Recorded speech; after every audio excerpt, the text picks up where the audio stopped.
Namumulubi na po nitong damit ni Mama Ella. My friends and friendship. May maliit lang itong butas. Ayun o. Maliit lang yan. Kaya yan, my friends and friendship. Kaya kukunin ko na doon.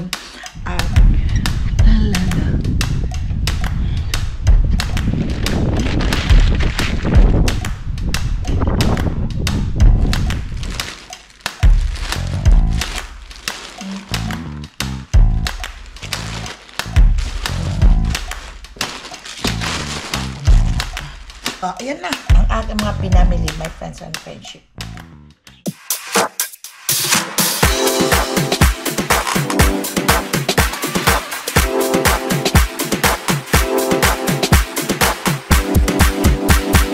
Subscribe na! Magandang umaga sa lahat ng aking mga subscriber, viewers, followers. Magandang umaga sa inyong lahat, my friends and friendship. Today is morning here in the US. 6 o'clock in the morning, same as usual. Mama Ella is waking up very early in the morning dahil that's my obligasyon na ang pagpapakain ng aking mahal na apo. Kaya kailangan papasok yun sa school at hinatid na siya nandoon na sila ng mga magulang niya. At ngayon, umaga ay siguradong rapido, amigo na naman si Mama Ella. Siguradong marami naman. Hindi pa ako nag-breakfast na ako. Sinigurado ko na yung sarili ko. Minom na ako ng coffee. At hindi pa ako nakainom ng gamot. Kailangan pala, my friends and friendship, minom muna ako. At baka mamaya tumaas ang blood pressure ko din. Inom muna ako bago ang lahat. At ngayon ay, ewan ko ano na naman ang aking lulutuin. Parati na ako na problema ng aking lulutuin. Mayroong mga lulutuin naman dito sa rep, pero parang parati nilang yun ang aming mga kinakain. Pork, beef, gulay. Wala pang iniba. Tapos yung mga fish na, yung malangsa na mga fish, na hindi mo naman nakakain mo lang, wala ka na, no choice ka na. Hindi katulad yan sa atin sa Pilipinas, mabibiling sap-sap. May mabiling dilis. May mabiling tuyo. Ay dito, ano ang aking mabibili? Marami. Pero, no, hindi masasarap. Yung umaga ko ay kumain na, ang alam nyo anong kinain ko, yung natira kong putong ginawa. Kain ako ng 3 piraso. Mayroon pang natira ditong 2. Titiran ko naman si Papa Dudes. At iinitin ko lang yan mamaya. At kumain ako ng kasaba cake. Pero nagtikim lang ako at hindi masyado akong mahilig sa matatamis. Pero iniwanan ko lang siya. Pero nag-check ako ng aking mga package. May package ako ng order online. Nag-order ako ng yung mga pangbahay, yung mga duster, yung mga pangtulog. Pero hindi tagal dumating. Pero ngayon nandoon daw sa parcel, chinek ko, inuman ako ng tubig. At tingnan mo naman, ang mga pangtulog ko, ako ang tagatahi ng mga damit ng mga apo ko, nagtutupi. Tingnan naman niyo si Mama Ella. Ito, my friends and friendship, oh, ayan. Butas-butas yung damit ni Mama Ella. Namumulubi na talaga si Mama Ella. Paano? Ito, my friends and friendship, may maliit lang itong butas. Ayan o. Maliit lang yan. Kinain ng machine siguro sa pagdawas. Ang sarap naman isuot sa gabi. Pag natulog, wala namang nakatingin sa iyo. Natutulog ka lang naman at tagtatalokbong. Sabi ni Papa, ba't hindi mo na gawing basahan yan? May punit na. Bakit ikaw? Sabi ko, pinagkilaman kita. Hindi naman, hayaan mo na lang yan. Ang ganda pa ng ano niya. O, ayan. Ganda pa ng katawan niyang damit na to. Pero pwede ko namang itahi ito, putulin. Kaya modern na lang ako. Namumulubi na po nitong damit ni Mama Ella. My friends and friendship. Ay, nakakaligtaan na ni Mama Ella. Magbili ng mga pangtulog pa. Paano walang namang nakatingin sa akin. Pag natutulog, kahit ano lang isusuot ko, kahit butas. Kaya yan, my friends and friendship. Kaya kukunin ko na doon. At ito, hindi pa muna. Nag-dishwash ako kagabi. Pero nakuha ko na. Ayan na naman. Magsisimula na naman ang araw ko. Tara, punta tayo doon sa mailbox. Ito, daldal ko na itong susi. Kahapon pa siguro yung dumating. Kaya kapunta natin. Naku, lakas na naman ang hagin. hangin, oh. Lakas talaga.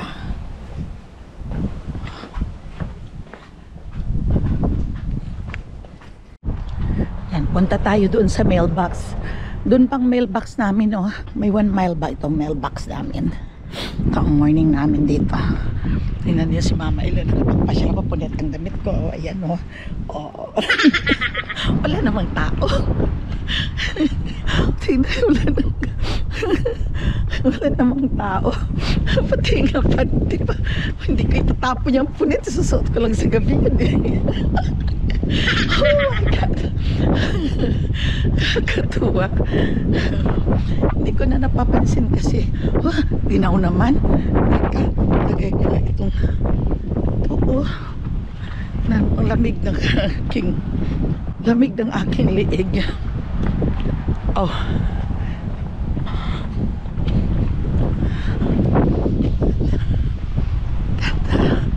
Lamig ng panahon. Okay. Lapit ng mailbox.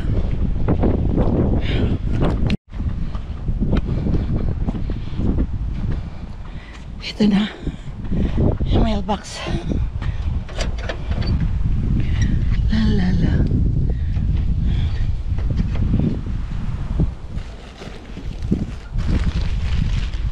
Nakot.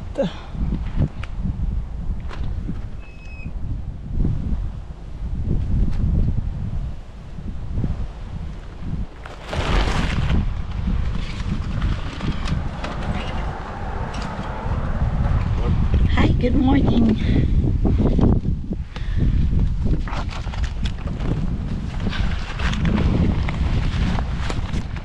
Ay, naku, sandali, my friends and friendship. Upo muna.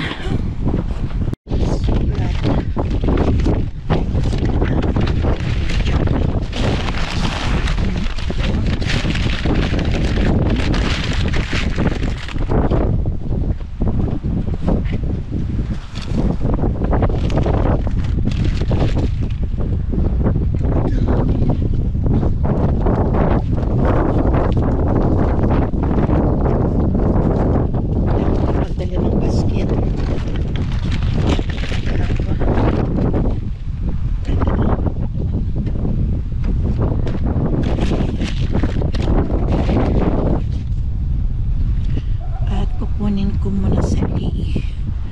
Ito saan bang E? Ito.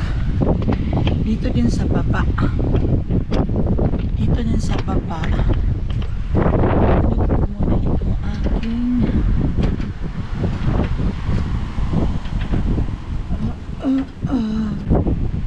open.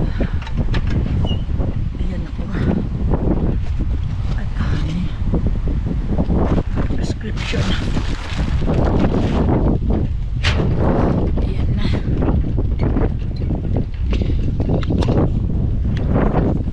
Sipo. Ayan. Bitbitin ko na to.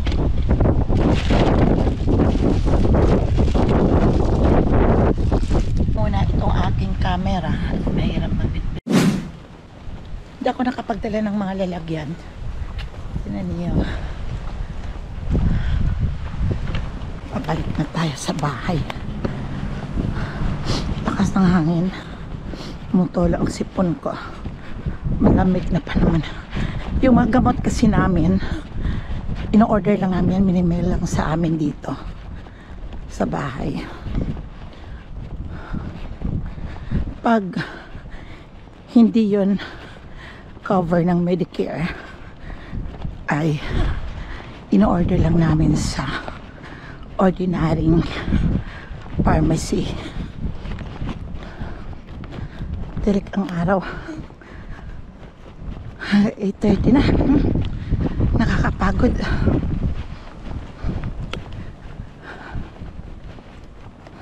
Layo din kaya. Hindi kasi ako nagdala ng lalagyan. Parang dala ako ng mga bag. Kala ko konti lang ang sulat. Dito na tayo. Ha? Pagod din. Dami ko kasing bit-bit eh. tayo. Tired. Okay. Patong ko na. Gamot niya yan. Ito yung order ko. Ito is Asian now. Daming mga junk, oh. Ito. Mga junk.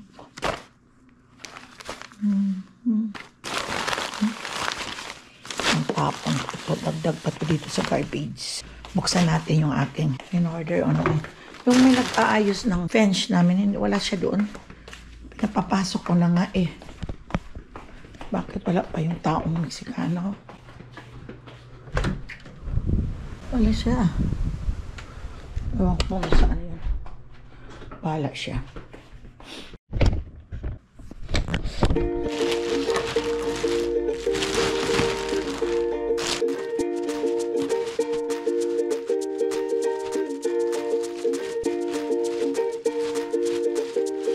Yung mga duster siya, may friends and friendship. Pangtulog. Ayan. Punit ang aking isusuot. Malaki. Pero malaki naman talaga ang kinuha ko yung bang large ang tulog. Itong sinusuot kong to nagagalit na si Papa Dudes kasi sabi niya, ang susuot ka niyan, punit. Sabi ko, yan, matutulog lang naman. Ito, oh. Uy, duster. Ganda naman ito. Ito may mga nakahalo din. Mga dress. Ayan. O. Ito mga pantulog-tulog. Siya, oh. Di ba maganda? Medium ito. Mas gusto ko. Kasi minsan, ganitong China nag-uurong ang mga damit. Dami-dami ito. Tingnan ko nga itong isa. Hindi naman ito pang tulog, my friends and friends. Yung pang punta-punta lang sa casino. Oh, ito maganda. Dami ito in-order kong pang tulog. Kasi mga punit-punit na yung pang tulog ko. Ay, bakit ang laki nito? Kati ng lamunan ko. Ito pang tulog din. Oh, ayan. Hindi na ako magsusuot ng punit at nagalit na si Papa Dudes. Ayan, susuot-suot na. Sabi ko, wala namang nakatingin sa akin kung natutulog. Ito, ang lakwatsa lang. Ito ang tamang size ko. Yun, malaki. Okay. Ayun. Ito yung pang-titip ko ito. Yan, ito, mga panglagyan-lagyan. Balot-balutan. Ito. Tapon ko na ito. Ayan. So, ayan na. Ang aking mga pinamili, my friends and friendship. Ayan. Nag-aayos. Nag-aayos siya. My friends and friendship, sinsya na kayo sa itsura ko. Ako ay magliligpit na at kararating lang din namin at may mga pinuntahan. Kaya itong mga gabi na, magte-10:30 na at ito kanina ang dinishwash ko bago ako umalis. Nagpunta kami ng casino at nag-enjoy naman kahit papaano. Ang ganda maglaro. Lalo na kung may kakonting panalo. Balis kami ng mga 3 o'clock. Pumunta ng casino. Kahit check lang pinapunta. Magandang magpunta doon at hindi maraming tao. Kahit papaano naman meron naman pinanalunan. Kunti lang. Hindi natalo ang kapital. Hindi kumita ng kaunti. Yan lang, the happiness namin ni Papa Dudes. Makapag-bis, makapag-lipstick. Nantok na talaga ako, napapagod ako. Pero kailangan kong ililigpit muna ito bago ako mahiga. Papunta ko ng room, magde-dialysis pa ako kay Judices Bolano. At saka ano pa ako, de-dressing ng kanyang binti. May mga blister. Super antok na talaga ako, my friends and friendship. Pero kinakaya lang ni Mama Ella. Dahil ayaw ko kasi pagising sa umaga, ay marami ditong nakatambak na hugasan. Mas mabuti kung walang hugasan pag gising mo sa umaga. Maganda ang simula ng araw mo. Ipag gising mo sa umaga, tambak-tambak ang hugasan. Paano ka ba kapag simula na you will be happy? Hindi. Dahil maraming hugasan. Kung wala na kumbra. Bihis, naghilamos. Ready na ako. Pagkatapos ko nito, papasok na kami. Manonood pa daw si Papa ng yung Batang Quiapo. At tatapusin ko lang muna ng mga ito.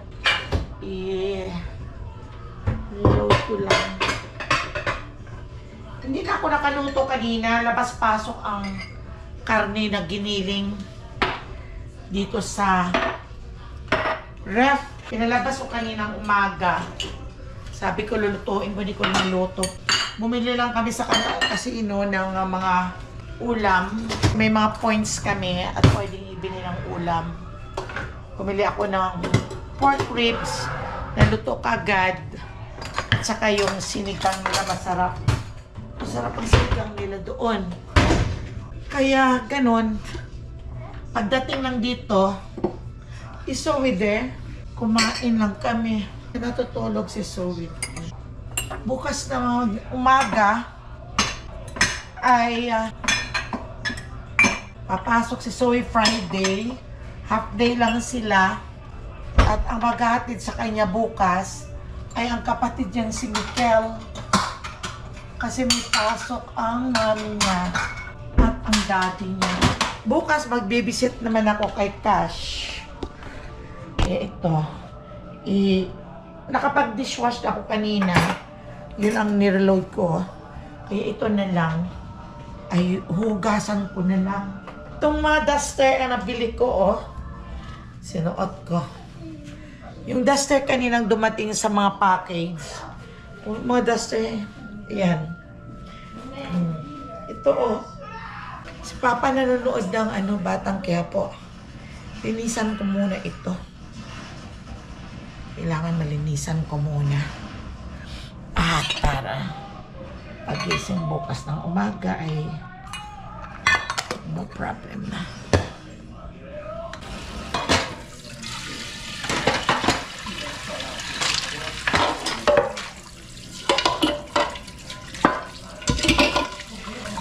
Gabi na, mga 10:30 na kahit mga 11:30 pa kami mag-dialysis. Happy kasi kami pag nagpupunta ng casino, pag nandoon kami sa casino. Baon lang kami niya ng mga tinabi-tabi namin naman ni Papa.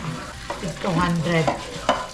Naiuwi ko pa naman ang 200 at nanganak naman yung 200 na yun. Naging 600 pero natalo yung 100. May naiuwi din akong 500 at ang kapital ko is 2. Kahit pa paano, meron naman. Yung bang laro-laro lang na parang laro-laro lang na yung nag-i-enjoy ka. Wala naman kasi kami, nagkakataon lang kasi na si Chanel kasi walang pasok. Kaya dinadala niya kami. Papa Dodge saka ako. Nakapagbilis kami. Sabi nila naawa naman daw sila sa amin dito sa bahay. Kasi kami lang dito sa bahay parati. Puro TV na lang sabi ni Chanel, si Papa at si Mama. Yung mata na ni Papa lumuluha na sa kakapanood ng TV. Pag sa casino, happy-happy ka na yung dalawa. Iba po mangyano. Sino yan? Hanggang sa muli, my friends and friendship. Don't forget to subscribe Mama Ella channel.